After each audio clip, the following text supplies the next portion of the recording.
Whitaker Weekly is a 3-episode anime discussion podcast where two brothers discuss a show of their choice. The show can be anything from a current season flop to a decades-old classic. What are they going to talk about next? Who knows? They sure don't.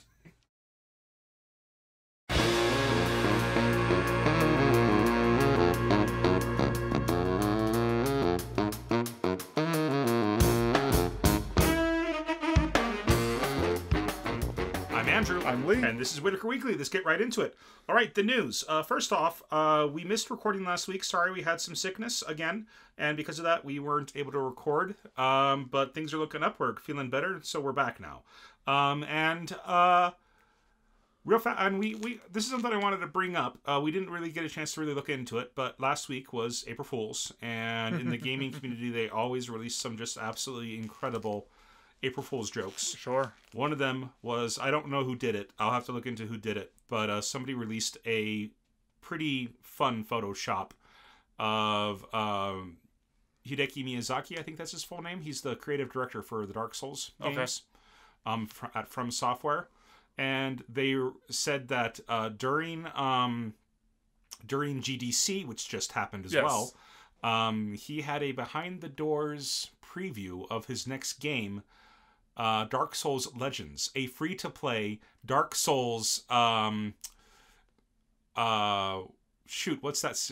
A free-to-play Dark Souls, Battle Royale? Battle Royale, thank you. Oh, no. Battle Royale for 100 people. And it was going to be coming out later on this year. And he was standing next to a monitor, and the image on the monitor was was a bunch of knights diving down into a city as if they had just jumped out of a balloon. So last one to land wins because they're all going to die because if you're falling at terminal velocity, you will probably be dead before you hit the ground because of the force that takes to your body. So more likely. Most of them will be dead even before they hit the ground. So you are dead. Try it again. That is a Dark Souls. So the last person, the entire thing will be people trying to push each other out of the balloon to see who is the last one in there. Right. The April Fool's news I got was the announcement for Ouran High School Host Club Season 2. Because they do that every year. Those jerks. And then I think my favorite bit of April Fool's thing that I saw was that somebody tweeted about how April Fool's can't be a thing anymore because on April 1st, somebody tweeted out that Elon Musk is dropping a rap album, and he actually is. It's like there's no. There's nothing to fool anybody about anymore. There's nothing that can be obviously false because the world is now too strange for obvious falsenesses. Yeah. Anyway, that's a bit about April Fool's, and then we had some news as well.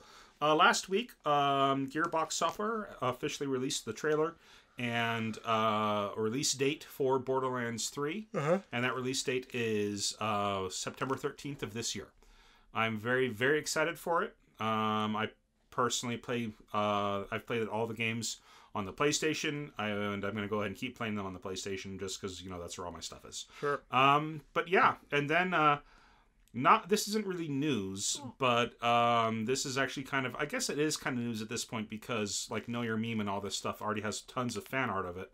But a Japanese magazine back when the first Legend of Zelda came out in Japan thought that Link was a woman. So they had their artist draw this fairly attractive looking red-headed Link.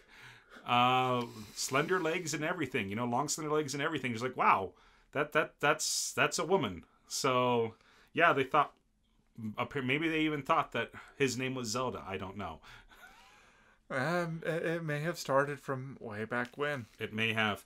But just today, PlayStation now allows for people to change their user profile names, not their real name. Or you can change. You can always have changed your real name, but like the PlayStation Network ID, you can now change that. Oh wow! The first time it's free. After that, I think it's $10 every time you want to change it.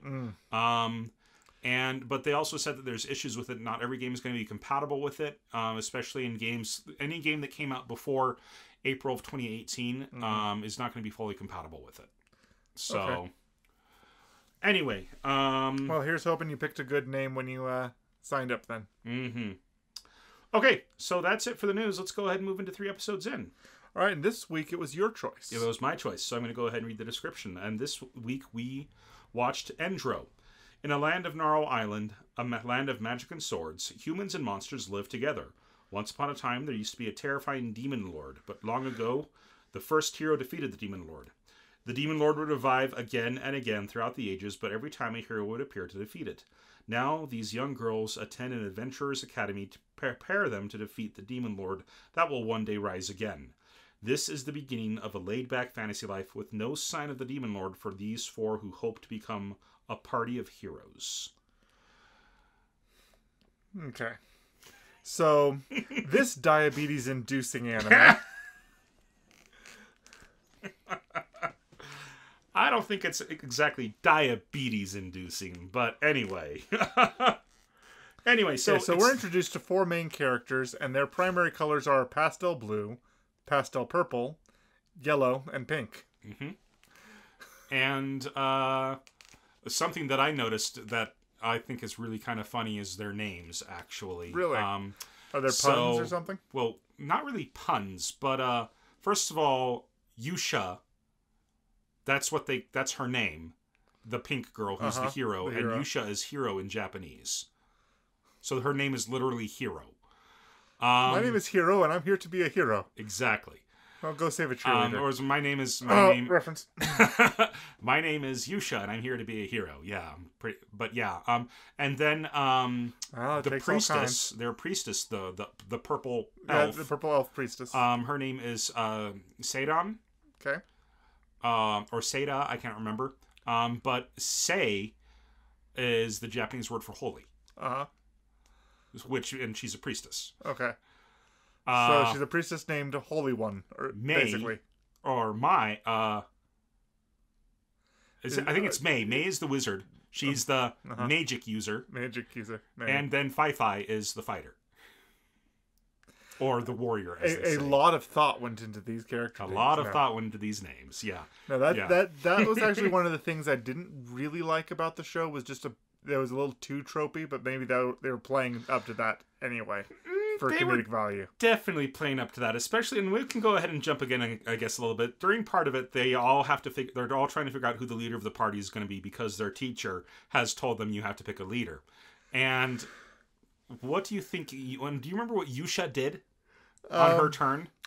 She did the typical thing that you do as a main character in a JRPG. Walked into a random person's house, grabbed some medicinal herbs from a pot, opened up the drawer, took the money from the drawer, and then grabbed the food and walked out. Yeah. And she thought it was perfectly fine and normal, whereas everyone else was freaking out at her. You just committed grand larceny. It is definitely making fun of those tropes. Yes. Okay. Anyway, so let's go ahead, and so it starts off with the 4 characters, with these 4 girls, and they are fighting the demon lord. They're doing all these incredible attacks, but the demon lord's just shoving them, shoving them all off like they're nothing. The demon lord's barely responding. I mean, he's watching these attacks come his way. And he's blocking if he needs to, redirecting if he needs to, taking the hit and taking no damage from it. Yep. And then the heroes decide to use the forbidden spell, or whatever it's called, and they all say this spell together, and the demon lord gets locked away in this other dimension, and they're like, That's the first time the demon lord actually tries to fight back, is that he starts casting spells at them, and it bounces off whatever protective shield is around them as they're casting the spell. And then chains from some otherworldly dimension. From this black dimension come and grab him and pull him into that dimension. Yep. And they, Hero! and then the heroes win, and they go home, and we get the classic still shot that's slightly different. It's almost like a color pencil shot of the hero, as opposed to the final frame shaded in with delicate work instead of the rapid cell shading that you have to do with animation. And then they have this montage of the journey that they went on while the closing credits play, and I was like, wow, Yellow Dragon. I actually really liked the yellow dragon through that montage. Look at this, like in one shot, and then they're riding around on a flying penguin. They have a flying penguin, and then they fly to the. They fly to what we have already established is the Demon Lord's castle. And then they fly away from it, and it's collapsing. Yep. And then the last shot is, I think, them bowing before a king who appears to be awarding them at a main ceremony. Something like that. And the whole time, credits are rolling in a standard. And at the very end, fashion. it says, brought to you by the Endro Committee, like published by the Endro Committee, and then it just says end. Yeah. It ends with... And actually, what's the title of the first episode? I didn't write it down. It's too soon for the credits to roll. It's too soon for the credits to roll. That's the title of the first episode. And then we cut to a morning shot. Yep. And we see Yusha sleeping in a bed, and then Seda is trying to wake her up. And it turns out that they are still adventurers in Adventurers School. Not really saying if that was a dream sequence or anything like that yet. But they all go off to school, and they're the teach. Okay, so on their way to school, we find they really play up the tropes of the character personalities, and we find out the fighter is the busty blonde fighter is Fi-Fi. Fi has an insatiable appetite, and you gotta love the Sasha character types. Yeah, and apparently when she woke up, she started nibbling the elf's ears. I'm so sorry, I just wake up hungry all the time. It's like, why are your ears red? Don't look, they're not red. Hey, your face is red too. So were they tasty? Cut to, yes, she had, in her sleep, she had latched on to the cleric, and was nibbling on her elf ears. And she's like, they were soft and spongy.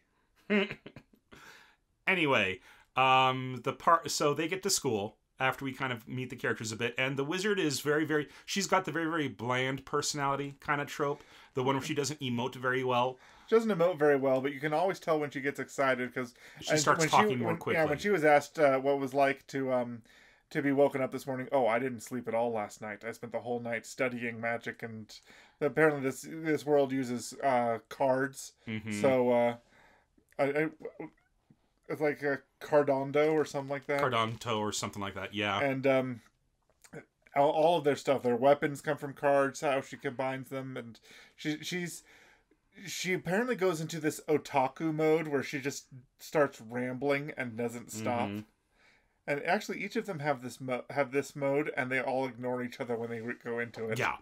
Yeah, over different topics. And there's this kind of a cute shot of her being pushed to school the rest of the way at an angle because she hasn't changed the topic. She hasn't changed the topic, and she just won't move, so they push her to get her to school. Which just reminded me of that the part of the dance that they do at the end of Haruhi Suzumiya, where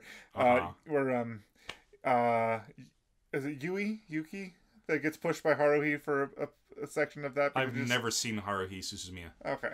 Yeah, I've never seen it. Wow. I added it on my queue back when Funimation was still partnered with Crunchyroll, but I never got around to watching it. Okay. Now that partnership's over, I'm not paying for Funimation now. So.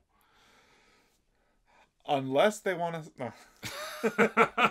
No, I'm still not paying for it. If they want to sponsor it, they'll give me a free one. Anyway, so they get to school. Their teacher, who's this old wizard, kind of long story short, says, hey, peace out. I'm going to go live in the countryside with my grandchildren. Bye. And they're like, wait, what? Yeah, don't worry about it. Your new teacher's been selected already. He was so eager to leave that classroom and stop teaching that he used a vanishing spell to poof his way out of there. Away. Yep, and May is very, very, May is very impressed by his use of card magic. And then their new teacher comes in, and it's just this. Oh gosh, I love this introduction so much. She tries to introduce herself, but she's so short she can't see over the podium. Over the lectern, yeah. Over the lectern. And so she jumps up, and she says one sound every time she jumps up as she's trying to... It's like, ko, ni, chi, wa. Yep. Wa, ta, shi, wa, ma. Pretty much. And again, her name is Mao, which if Mao. you've seen other animes, you know what Mao means. But anyways, we're not going to reveal it. Well, she gets angry at the lectern and kicks it over. She gets angry at the lectern. She says enough of this and kicks it over. And she's the same voice actress as Hawk from Seven Deadly Sins. Oh, the pig. Yeah, Hawk the pig from Seven Deadly Sins. I was like, I know this voice. I know it. So I just looked her up. But anyway, they her jumping up to try to introduce herself was great. And she starts immediately picking on the four girls and asks, why did you form a party? And they're just like, is it because our rooms are located next to each other? Because we sat together at lunch? Because they asked it, or someone else says something else, and then the wizard says, because we defeated the Demon King's evil plan, the evil spell of, yes, form a group of four, please, type thing. And then Mao says, I never said that. Or when did I do that? Giving a big hint to who Mao is. Yeah. But yeah, at this point, if you're paying attention, you know that Mao is the Demon King, even though she looks nothing like what the Demon King looked like at the beginning of the show. So now Mao is a chibi demon girl. She's like a chibi succubus. With ram horns curling down at the top of her head and wings the size of her body. Yeah, little bat wings. Mm-hmm. And she's this little lowly. She's a lowly succubus, and she's freaking adorable. But anyway, she picks on that, and she says, okay, you four, what are your character classes? And Seidon is a priestess. Then, Fai is the monk, or is the warrior. Which is usually translated into monk in English, or they rename it monk because she fights with her fists the entire time. Sure. That's what monks do. Yeah, at least in our cultures, that's what we see monks as doing. Yes. At least Eastern monks. Yeah, and then Ma is the May is the magic user, and then Yusha is a hero, and then Ma's just like, but you can only be a hero if there's a demon lord. There is no demon lord, so right now you're classless, which makes her super upset. It depresses her. But then she jumps back up and she's like, so in other words, we just have to find a demon lord, and then I can be a hero. Sure. And then she tells them that we're going to go ahead and do an adventure right today. Today we're going to do an adventure. And they get to where the adventure is going to be. Oh, it's like tomorrow we're going to do an adventure or whatever. Yeah. But they get to where the adventure is going to be. It's a cave. And Mao says, okay, you guys got to go through here and find the treasure that I've set in there. But just so you know, if you don't make it back, you're going to be expelled from the school. And everyone's like, wait, what? And she's like, there's level 1 monsters. It's the lowest level monsters, or it's the easiest monsters, and no traps at all. If you can't handle that, you're not cut out to be an adventurer. Yeah. And everyone's like, okay, that makes sense. Go back to being a civilian. Uh-huh. You're not even level 1. And then 3 groups go in and do it super easy. It's like, wow, that was fast. They do the joke where they play the Japanese drum, like the side of the Japanese drum, the dong dong, to do like the scene cuts for. They just come in, they come out, they come in, they come out type thing. Super easy. And then Yusha's group goes in, and they go in, and there's arrows. There's arrows on paper taped to the wall. Like, this was really planned out. They're just like, wow, this is super easy, and they follow it. But there's something that you wrote down that you should bring up right here. So as they're going in, Mao's like, I have a plan. It's concocted a plan, and starts laughing maniacally about what she's about to do to them. And there's a running gag in this show that every time Mao tries to cackle maniacally, she goes into coughing fits. Oh, the entire class thinks she's adorable, by the way. They like, as soon as they saw her, they were just like, she's so cute. Like, Fai was just like, Mao Sensei-chan. And, like, and then May was just Sensei-chan, like, you probably shouldn't add chan to the end of Sensei. Yeah. And then Yusha snuck up behind her and gave her a big hug. And just called her Mao-chan and saying how cute she was. So everyone in the class thinks she's just adorable. It's true. And so when she coughs, And it just goes into a coughing fit, and everybody's still... And all the students are just like, oh my goodness, Mao Sensei started cackling, and then she started coughing. That's so cute! You know, and there's like, ah! And then again, it happens in episode 2 when she's doing some plot. She's like, ah! And then everyone, all the students that are nearby just go, oh, she's doing her coughing fit again. It's so cute. And she kind of reminds me of that time that Yzma was turned into a cat. Yeah, kind of. Is this my voice? Is this? Oh, well. Oh, well. Excuse me. I've been turned into a cow. May I go home? You're excused. You're excused. Anyone else? No, we're good. We're good. Oh, man. You know, what's funny about that is that she played Catwoman in the Adam West Batman. Yeah, and so she did. So when she becomes a cat... Frightening beyond all reason. That's her! That's her. Anyway, What a great okay. show. We should probably go ahead and keep talking about other things before you get content flagged by Disney. All right. Anyway, so and she just has this adorable coughing fit, and it goes in, and the route keeps getting more narrow and narrow for the heroes. And then they go into this forest, and they come across an antlered gorilla. Who helps them do some things. Yeah. Like Fi becomes immediate friends with this, and it's later revealed that Fi is just very, very good with animals. Yeah, she's a natural elf. Mm-hmm. No. Fi isn't an elf. She's the fighter. She's the monk. Oh, right. Okay. No. Seda is the one who likes the gorilla, but the gorilla isn't giving her the time of day. Ah, okay. Yeah. Okay. Yeah. I missed that She's part, the one who likes him. Yes. It's just Fi gets along with gets along with animals really, really easily. Yeah. So, but in this montage we see that, and they keep going. And now the funny thing is, I wrote this down. It's just we come into so purple the elf girl. What's her name again? Seda. Seda. Starts talking about what kind of quest she'd want to be on, and she starts pontificating about doing a quest that ends up helping a horned gorilla. And at that moment, that's the beginning of episode 3 that this happens. Yeah, and it's the same It's the same horned gorilla. Yeah. I just noticed this. It's just there's a shot from behind where the gorilla's got the antlers and then turns to face the heroes. The heroes, and at that moment, it reminded me of the bald gorilla from Cromartie High. And I actually wrote that down. It's like, wait, yeah, it's so familiar. It was so familiar that I actually had to look up to see if the studio was the same. Episode 3 starts off with her desire to do a quest to do that, and it just and her desire keeps building to where like she and the gorilla go off on a journey together, and the gorilla turns out to be the prince of a country. But when they go home, his older brother comes home.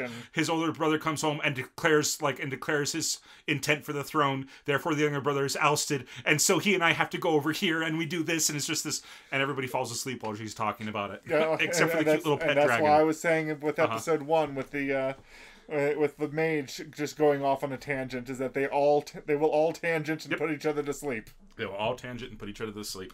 Anyway, long story short, I didn't write this. I wrote this down, but we skipped right over it. Like at the beginning when they're waking up. At the beginning when they're waking her up to waking up. What was it? Yusha? Yusha. When they're waking up Yusha. Yusha's like, just 5 more years, Mom. Years? I can't believe I never noticed this, but Emi Yusa. Yusa in The Devil's a Part-Timer. It's that close to Yusha, which is the word for hero. So you have Mao and then Yusa.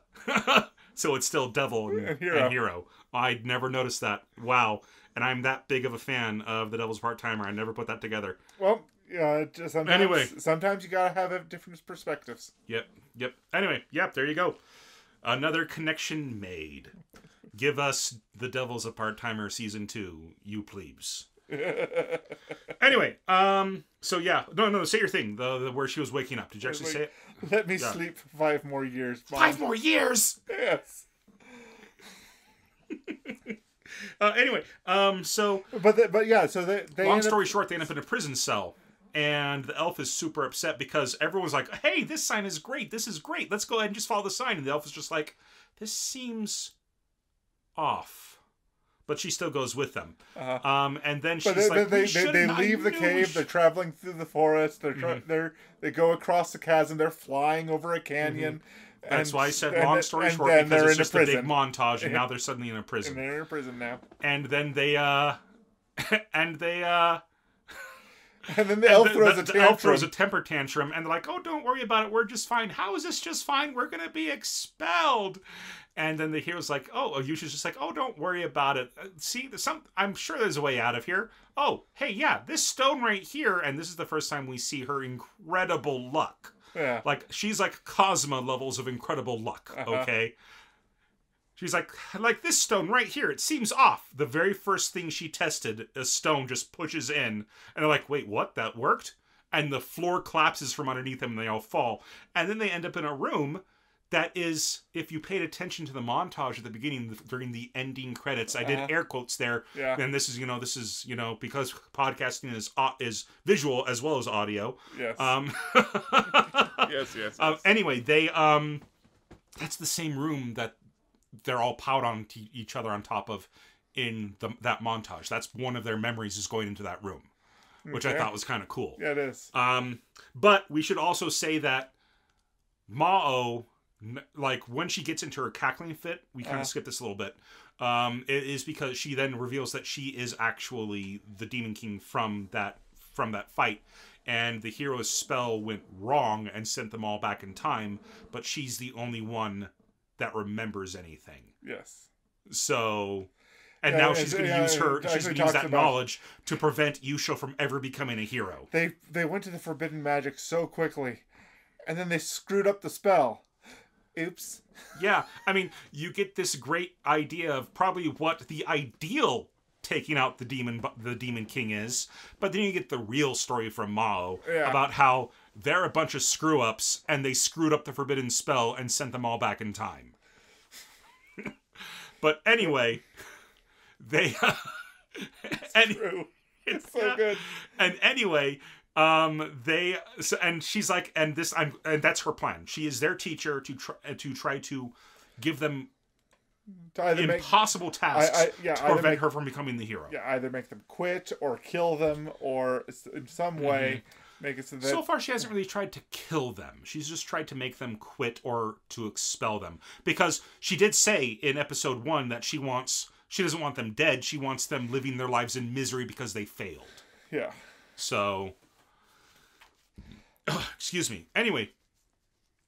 So they get into that room, yes, and Yusha immediately perks up and walks forward and says, "It's like I just heard someone call my voice." And she walks over and she sees this pink sword in a podium. Yep. And they're like, and "Wow, that's like." Mai starts reading the inscription below it. Well, and before it's even been being translated, Santa is just like, "Wow, that's like the hero's that's like." The hero's open, like the person who pulls that sword is worthy of being the hero. And then May's just like, yeah, that's exactly what it says right here. And yeah. Whosoever pulleth forth this stone. the sword out of this stone. But they're like, wait, it could be a trap. You shouldn't do anything. And then, of course, Yusha pulls the sword out. Yeah, without that second thought. Mm-hmm.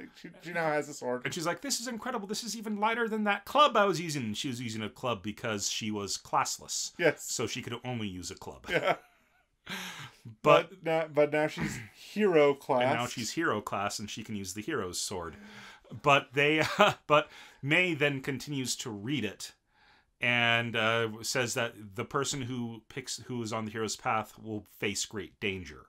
And then this giant golem comes out with the head, it's like a suit of armor that has cat ears built into it. It's a giant cat-eared mech. It's a giant cat-eared golem. It kind of reminds me of the training robot you had to fight at the beginning of Chrono Trigger.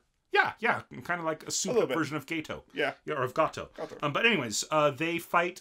They fight it. They all pull out their weapons. And they're working pretty well together as a team. And Yusha gets in the final hit, and she pulls out this incredible magical blast from the sword and cuts the mech in half. And what happens? And she cuts the room in half too. It's such this great comical moment because they're all celebrating. They're just like, yay! And it's like a close-up on all four of their faces.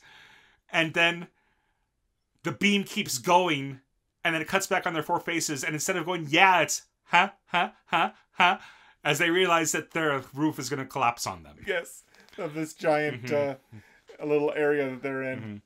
And then it cuts to outside, and it's evening, and Mao's just like, well, they're not coming back. That's expulsion for them. And the other students are just like, oh man, what happened? Are they okay? What's going on in there? And then suddenly there's a beam of light from the far back in the distance. And then the cavern that everybody went into collapses. And then from far away, the four heroes start walking up and says, sorry, Sensei, we couldn't find the magic orb you sent us for, but we found this hero sword. Yeah, so that means I'm a hero. And Mao's just like, what? What? And that's the end of episode 1. Which is just going to start off a chain reaction of events that cause them to... that everything Mao's going to try trains them to be better heroes than she ever intended. It's just the running gag that is obviously set up from the first episode's pacing. And then, so that's episode 1. Episode 2 starts, like, a lot of... They're friends. They're teenage girls. They have sleepovers. Or they have late night chats in one of their rooms. They're in a dorm room, and they're all neighbors. So they do spend late nights in the same dorm room, keeping each other company. Yeah, before they all go to bed. And both episode 2 and 3 started with the same establishing shot of outside the dorm room. It's late at night. Everybody else has gone to bed. One light is on. One light is on, and it's their light. And it's their light. But the girls are talking. And they're all talking about, like, oh, like, I love his, like, he has just such this kind, wonderful, beastly, and powerful. And another one's just like, I just love how, how mysterious he is and stuff like that. And they're like, it very, very much sounds like they're talking about boys, but they're all talking about their favorite monsters. Yeah. And the hero is just like, well, the hero's favorite monster is the slime of this world, which is like this little furry ball thing. Aww. And she's like, and he like, and her favorite thing about it was how he would come up and nuzzle her about and like try to invite her to play. And then Fi is just like, your favorite monster is the weakest monster in the world. I don't think he was inviting you to play. I think he was attacking you.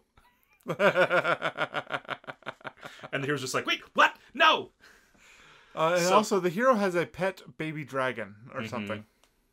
She's got a pet named lizard who's like Chibi or something, like Chica or something. Who's adorable. And the second episode starts off with kind of a training, not really a training montage, but they have a montage of the different classes, like fighting class, and Fi is just absolutely incredible at it. She's able to hit these super quick monsters that no one else can. Then they go to magic class, and May is just incredible at magic. And I forget what the other two classes were, but it just shows how incredibly powerful they all are. And the teacher and Mao is getting frustrated about it, but she's invited to go eat by this other teacher. I don't think we've ever learned. Have we learned her? Did she ever say her name? Is the other teacher succubus-like too? But she's taller and she's not really succubus-like. She's got dark skin. She's blonde and she's wearing spiked. It's not. I don't want to say it's a plate mail bikini, but it's like spiked. It's like a carapace bikini armor that she's wearing, with spikes coming off of it and things like that. But it's like natural spikes from the carapace, not spikes that were built into the armor. So like bone spikes. Yeah, which is why I say carapace. Yeah. It's like the shell of a powerful like a demon bug or something like that. Demon insect. Right. Anyway, she gets invited to drink, and this teacher has a really, really funny quirk where she keeps switching things she means to think and she keeps saying things she means to think and thinking things she means to say. Yeah, so in her mind she'll be like, oh, she's so adorable, and then she'll say out loud, I want to rub your face against my skin. It's like, you're getting it backwards again. And she does it a couple of times. Yeah. But they go drinking, and the teacher is just super frustrated. Mao's super frustrated. Frustrated. That's so Mao, actually. So frustrated. But I'm so lonely. But in this episode, Maul's like, you need to find you need to find a leader. Yes. Okay, you need a leader. Each party needs a leader, someone who can make decisions, and all 4 girls think that they are the natural leader of the party. Yeah. And they have they don't have an argument. They have a discussion that night about who should be the leader, and they can't come to an agreement. They didn't decide that the dragon pet should be. Yusha thinks the dragon pet should be the leader, and everyone's like, "Yeah, that's a great idea. Let's do it." And the elf's like, "We should probably have someone who's bipedal be the leader." And they're like, "Oh yeah." And then the dragon does this thing where it gets up on its hind legs and starts trying to walk. Is that why he's trying to walk? That's why he's trying to walk, because the elf says we should probably have someone who's bipedal be our leader. And that's when everyone starts cheering, saying, "Go, you can do it, you can do it." And I remember Mai getting especially emotional during that particular exchange.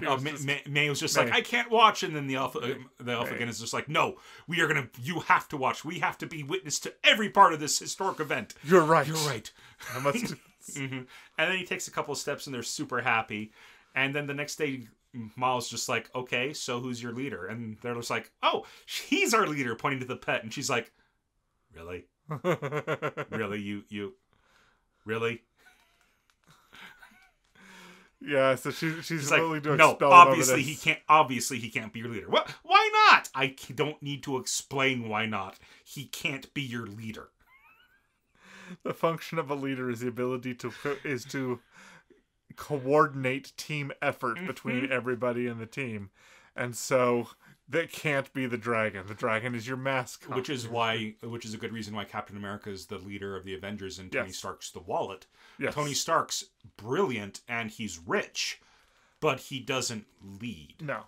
The most obvious way that Captain America was the leader was the way he delegated responsibility at that. Oh yeah, when they finally assembled and Hulk was there and he told everybody exactly what to do. It's like, Hulk, smash, and he just jumps off. Hulk smash. I can't. I actually just got a new Funko Pop in the mail the other day.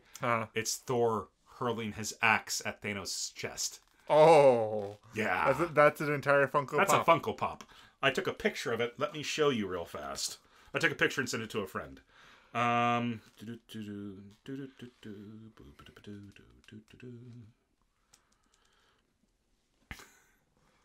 one Funko Pop. It sure is. A single Funko Pop. Oh. That's at your desk at work or something? Yep, that's at my desk. I decided to take it into my desk at work. So fun. I got a bunch of Funko Pop at my desk at work. Anyway, you got a bunch of them at home. I do. Some of them even not opened. I have a problem. Anyway, they then decide to take turns being the leader to see who the best leader is going to be, and this is something that I wrote down. Yes, and we talked about this. This is something I talked about earlier in the podcast, where Yusha, and I just wrote down, "Wow, they really just did that." Where Yusha walks in and literally acts like a JRPG protagonist, and the woman's like, "Excuse me, who are you?" And she says, "Oh, I'm the hero," and she just loots this poor woman's house while she's in it, and this woman's just terrified, and she bows gratefully to the woman, and the very next shot is Mao of all people punishing the hero for doing what she just did. It's the best. Forcing her to apologize for it. It's the best. While the other 3 girls just kind of stand back in the background terrified of what just happened. So, no, Mao cannot be the leader. And so... Or Yusha. Yusha, my bad. Yusha, thank you. Yusha cannot be the leader. And so it goes to the elf, and she's like, if I'm the leader, then I'm going to teach you girls how to take care of yourselves. So what's it called? The person who's in charge of the floor of a dorm. Anyways, the dorm matron or something like that doesn't have to take care of you so much. And so she's like, the first thing I'm going to teach you is cooking. She then picks up a potato, takes a knife, misses the potato, and hits her thumb. Yeah, just slices right into her thumb. And anybody who's cut things before, no, you don't pick things up and hold them in your hand and cut them unless it's an avocado and you're going for the seed. Yeah, and even then, that's not safe. No. But everything she tries to teach, she doesn't know well enough herself to try to teach it to anybody. Then, she also tries to she then says we should have clean rooms. And they're like, okay, who should we start with? Let's start with the leader's room. No, not my room. No. And so They go to her room and it's a mess. And they're just like, and they all have this There's delightful layers of dust over the books that are strewn about the floor. And she just says that she gets so enwrapped in her studies and things that she just forgets to clean. And then the next shot is her sitting on the bed sulking while everybody else cleans. And she's just like, I should help clean too. And they're like, no, you just sit there, leader. We'll take care of this for you. And then it says she failed because she's not feminine enough. Or because she's so bad at being at feminine things. Cooking and cleaning in particular, apparently. Right. Anyways, then we go to Fi-Fi. Yeah, the fighter. And she's like, here, a leader needs a good, strong body. And in order to do that, you need to have a good, strong stomach. So what we're going to do is we're going to go ahead and eat this. And it's like, it's amazing that she just seems to have common sense about the most random things. It's true. That's what they said about her. And they're all eating curry.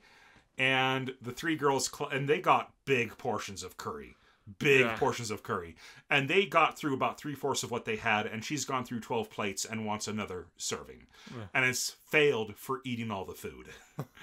And then it's May.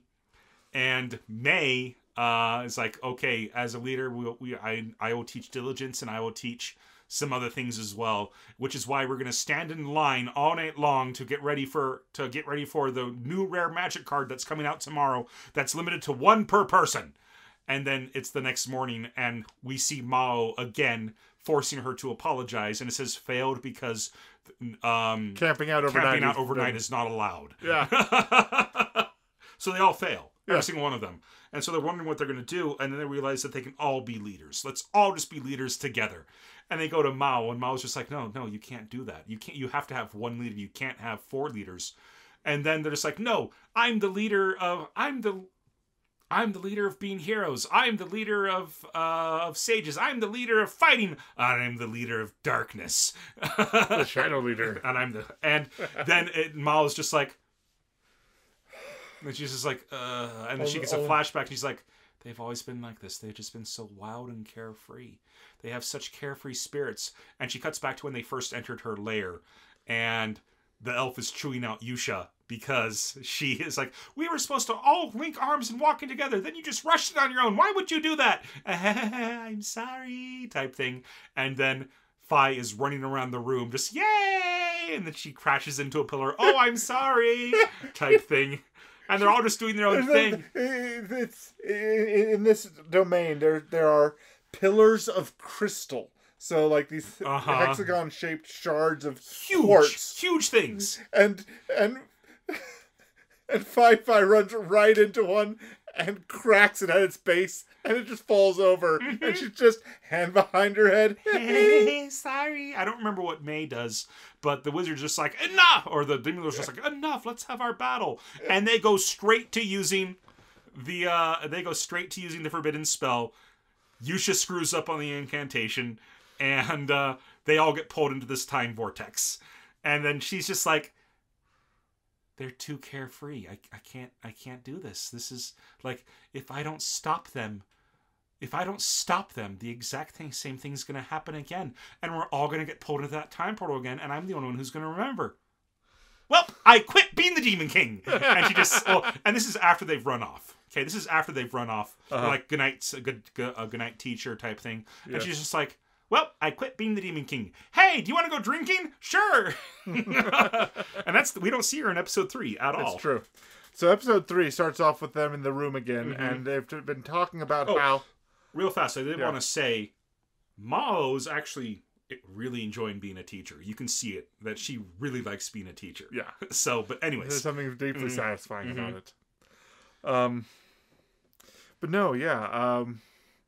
What does Mao do? It's so okay. No, the next episode starts with them being in their dormitories again, talking late at night about what their assignment the next day is. Apparently, they're going to start going on quests. Mao did mention that in the previous episode that their next assignment was going to be going on quests. And so they're going to go to the Adventurers Guild and pick up level 1 quests and just start doing those every day. And it's important to note that they're not allowed to pick the quests. The quests are assigned to them. Yes. They're just given the quest and they have to do it. Yes. So... Oh, sorry. That's what it is. I just remembered Yusha's thing during that montage of the classes. They're in the treasure chest room, and apparently there's only a 1% chance the chest is not trapped. Yeah, most of them are mimics. Some of them are gassed. Harmless mimics that aren't going to kill anybody, but it's going to teach them a valuable lesson. And she opens up a chest, and it's just filled with riches. And she's like, yay! And then she opens up 2 more, and it's filled with riches. And she just has this insane luck. That's her ability. She just has this insane luck. Yeah. But anyway. Hi, Kazuma des. Yes, Kazuma des. Apparently, in the dub, they didn't use that line. Aww. That alone makes me not want to see it. I'm just like, why? I mean, that the crosstalk, like the talk that happens while someone else is talking with it, like him just saying, yes, I'm Kazuma. That's one of the biggest aspects of charm in that show. Anyway, that Kazuma is just that big of a jerk that he'll just go ahead and keep talking while someone else is trying to do something important. Right. Anyway. Kazuma, I've said it on the show before, I'll say it again, he deserves everything that happens to him in that show. He is a horrible person. It's so true. Anyway, so back to this. So they're in their dorms, and they're discussing, okay, what kind of quest would you want to go on? And so they all have these different fantasies about what quests they want to go on. And I'd want to go get some delicious food. Well, you'll probably make you bring the food back, not eat it. That's horrible! And Yusha wants to go slay a dragon. It's like, we're level 1. The dragon would kill us so fast. We're not going to go slaying a dragon. Well, what do you want to do? And this is the elf saying that. Yeah, the elf saying that. And so, and that's when, as we said and before, of course the elf May goes, wants to go on a quest for a rare card. Yeah. So, yeah, but anyway. It's like, well, would you just pick up a rare card off the floor? Would you just pick a card that you found up off the floor? No. What if it was a super rare one? No. What's with that hesitation? What was with that pause? And she does her eyes turn to the side to avoid eye contact while she says no. And her eyes actually even changed style to... It's the same style when they first saw the elf's room, where all their eyes just kind of became ovals and just kind of... It actually reminds me of the... And their irises were just brown circles. It reminds me of the cat being from... the alien cat being from Azumanga Daioh. Yeah, okay, eyes like that. Eyes like his. Yep. So, yeah. Do you want popcorn? I want... what kind of popcorn would you like? I'd like popcorn like my girlfriend. Oh, we do not have ugly popcorn.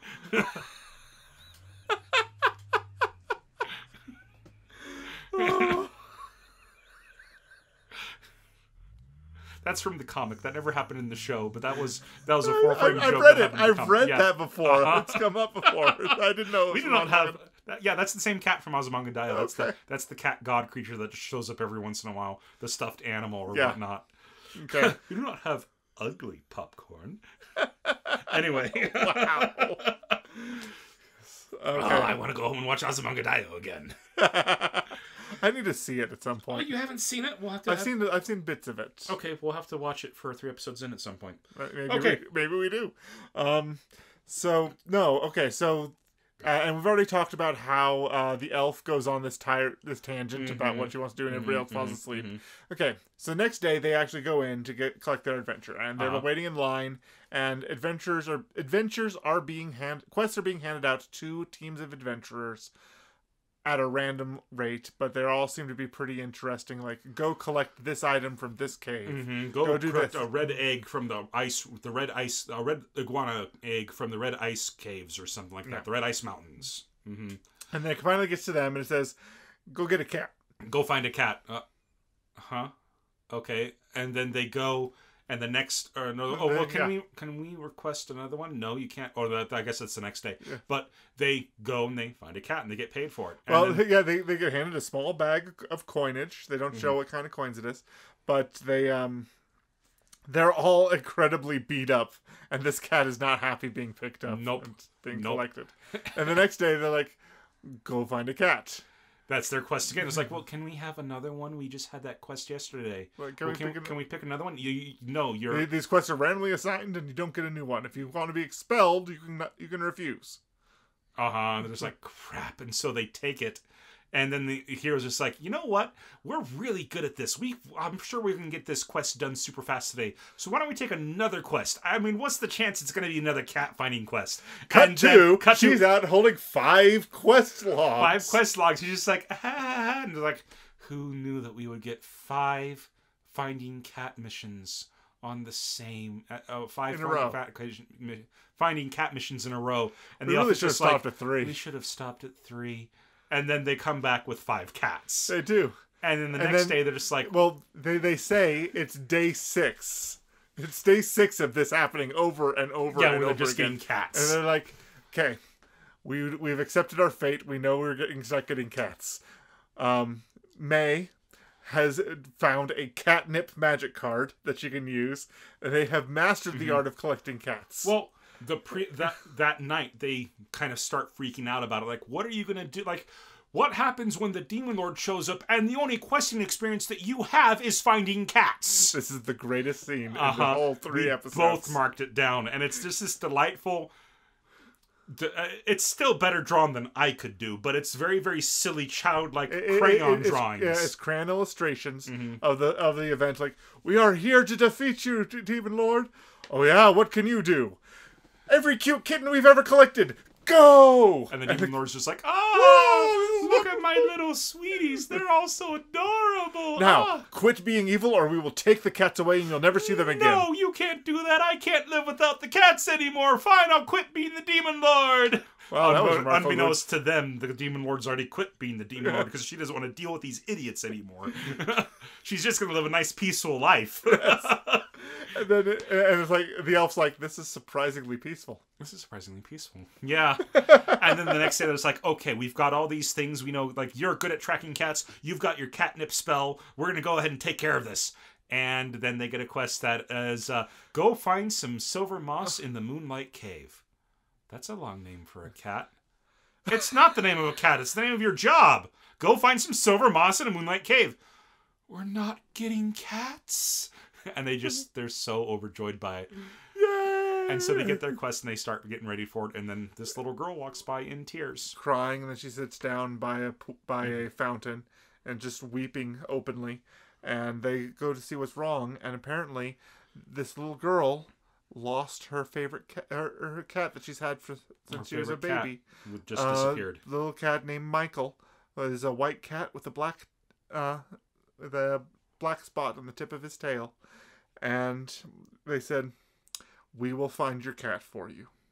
Really? Yes, we are professional cat finders.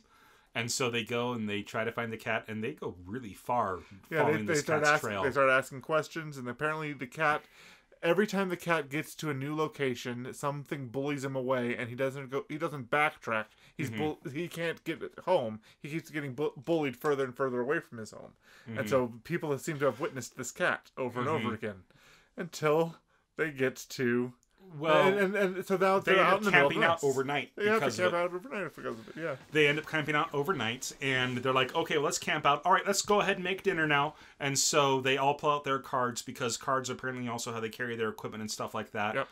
That's where they store their weapons, in these cards. Let's eat. Like pots, wood, all this stuff. And then the elf pulls out a bow, and they're just like, oh, wow, so... are you going to go ahead and kill the food for us and then, like, get some fresh meat? That's incredible. Thank you. No. I didn't mean to bring this. Why? I'm no good with the bow.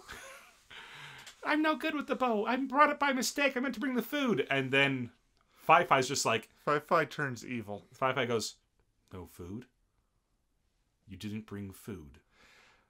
Her eyes start glowing yellow. I'm hungry.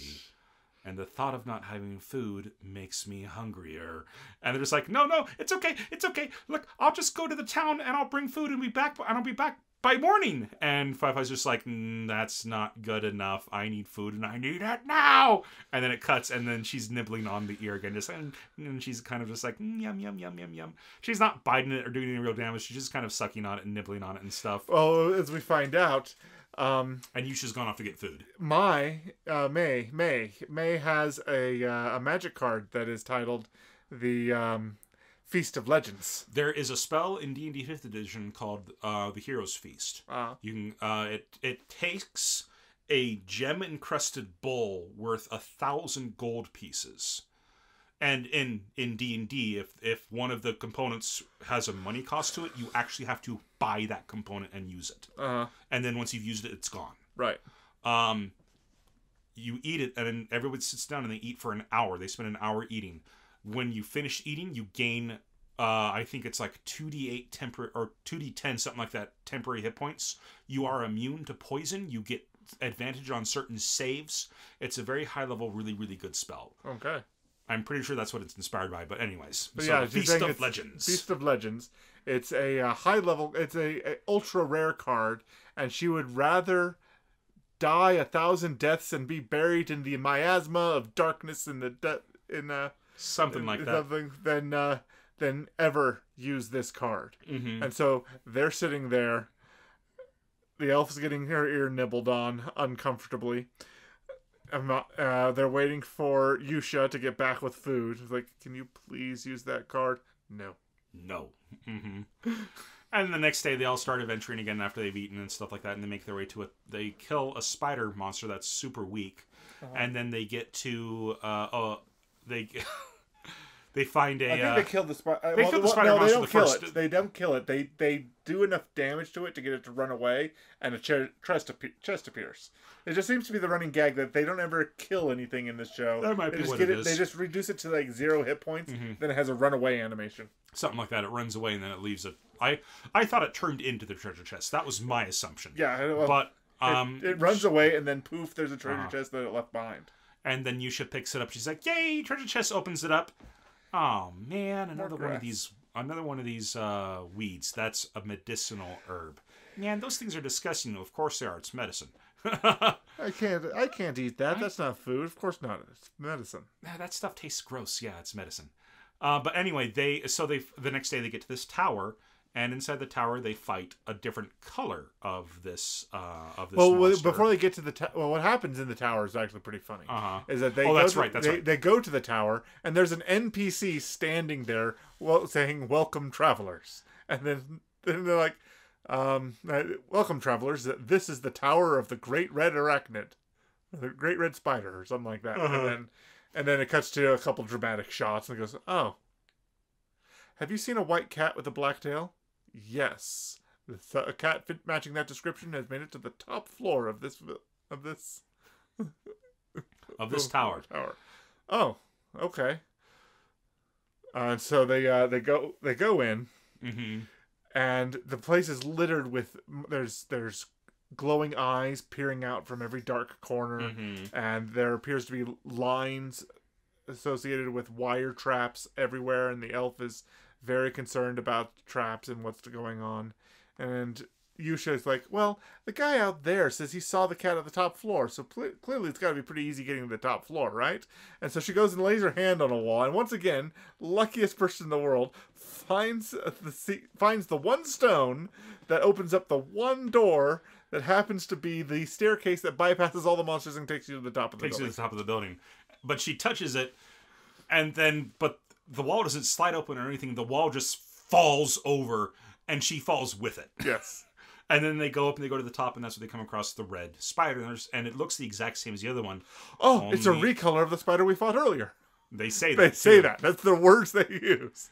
What they don't realize yet, because they're still brand new adventurers, and anybody who's played a Final Fantasy game or even a Dragon Quest game knows that a recolor means a stronger version of the original. Yes. They don't know that, and they're expecting another easy fight, and this spider starts destroying them. Long story short, they defeat the spider. But they exhaust themselves and use too many of their resources doing it. And so they're not. But then they find the cat tied up in a cocoon web. Hanging from the ceiling. And it's too high up for any of them to get to, so they're puzzled by this new dilemma. Like I said, they use too many of their resources, so they can't get to it. Yusha tries it with her sword, but she can't even reach the cat's tail.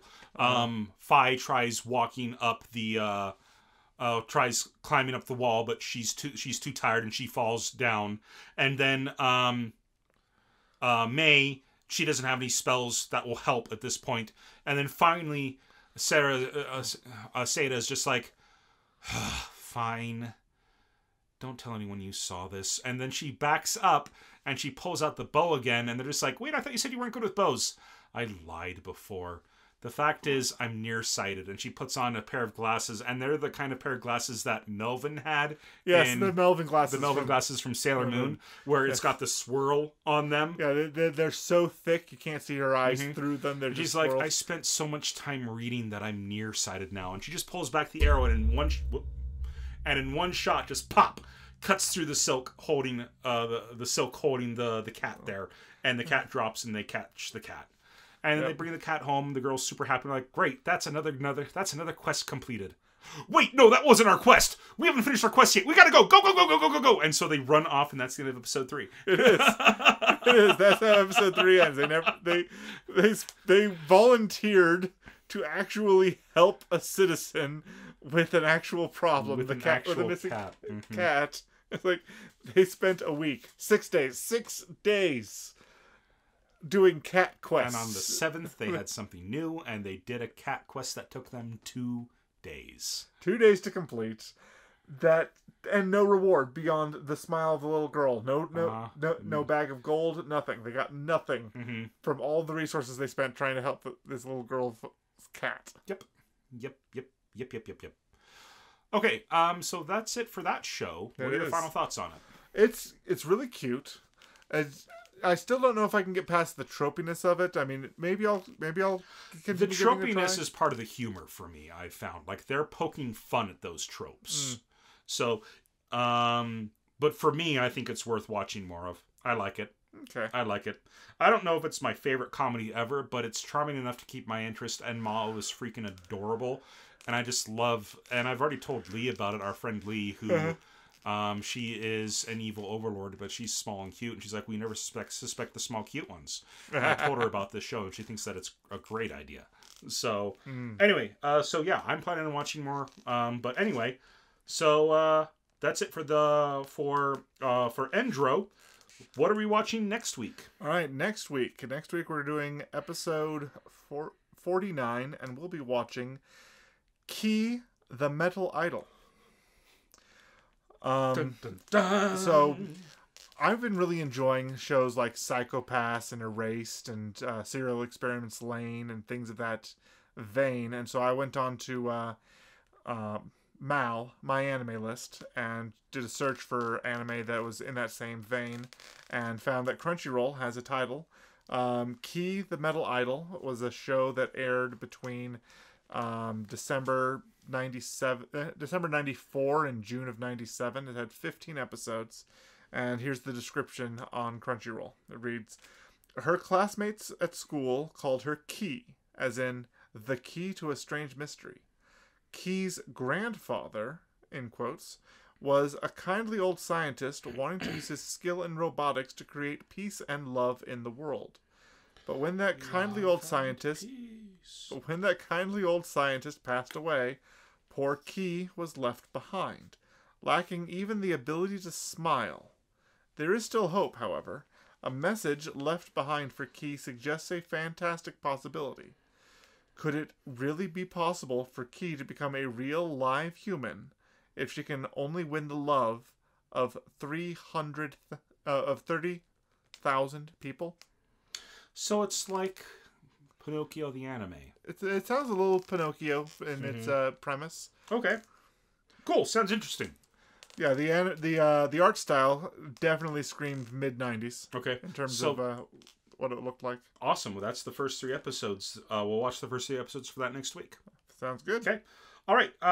So now that we're done with 3 episodes in, let's move on to recommendation of the week, and it's my turn this week. It is. And it's not really archive.org.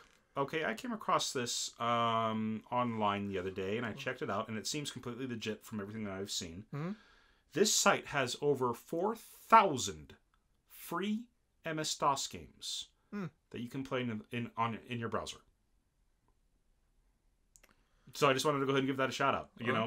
Recommendation of the week.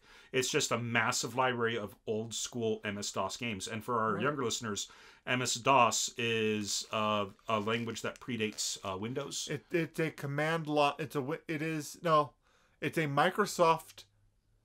Yeah, that's what it is. It's a Microsoft command line operating system that predates Windows. And basically, if you ever open up a terminal in Windows, that's where DOS lives now. But back in the day, that's how computers were run. Is that they didn't have that's how PCs were run. That it was through command line interfaces, and there were tons of them out there to choose from. Windows 95 was really the first step away from doing that and doing everything within just Windows. Right. So, but even then, there still wasn't a lot. Back in the day when it was like Windows 3.1, it was still a lot of games were DOS based. And you'd have to close Windows and go to close Windows and play games. Yeah. Yep. So that, and there's just a huge archive, and I think it's constantly growing of games being added to it. Fantastic. Of old MS-DOS games. All right, so we're going to go ahead and put the link to that on our website. So come visit WhitakerWeekly.com and find episode 48, which will be titled Endro, after the show that we watched today. Yep. And we'll have a link to that specific that archive of old games. Okay, that's it for our recommendation of the week. It's time for our creator shout out, and that's your pick this week. All right, it is my pick this week, and we've mentioned her a couple of times. In fact, you dropped her name like 10 minutes ago. But I'm giving a creator shout out to our good friend Lee Owens, who has just launched a webcomic called Monochrome. And she's been putting that out there, and we'll go ahead and give contact information for her Facebook, Instagram, and Twitter. And it's a story of a group of villains seeking redemption. Neat. So, anyway, it's pretty good so far. It's got what, a dozen pages or so by the time this episode something like that. Yeah, she updates once a week. Okay. Yeah, awesome. Well, thanks so much for listening this week. If you listened on YouTube, please feel free to like this episode and subscribe to our channel. If you like what we do and want to support us, please spread the word of our podcast or even support us on Patreon. Where can they find us on social media? Our site, WhitakerWeekly.com, currently has links to our Facebook page, Twitter account, Patreon page, and YouTube channel. We encourage all our listeners to follow us on the social media platform of their preference. And if there's one we're not on yet, please reach out to us on one of the ones we've mentioned, and we'll broaden our scope to include you. All right, well, I want to give a shout-out to Ben Coombs for providing the artwork for our podcast for us. Another shout-out to Brasmataz for their music Dreikolk, which is used for our opening and closer. The entire album is amazing, by the way, that Dreikolk is on. So yeah, what's that called? Turbo something? So I don't remember. I'm bad. I apologize for that. I've got it right here. I can look it up real quick. It's Turbulence. Turbulence, yeah, I've got it too. I downloaded it because the entire album's free. Go ahead and give them a try, guys. It's awesome. Just amazing, just kind of big band jazz with a modern feel to it. Yep. Kind of rock big band jazz. But anyways, thanks again for listening to us. This has been Whitaker Weekly. I hope you have a good week.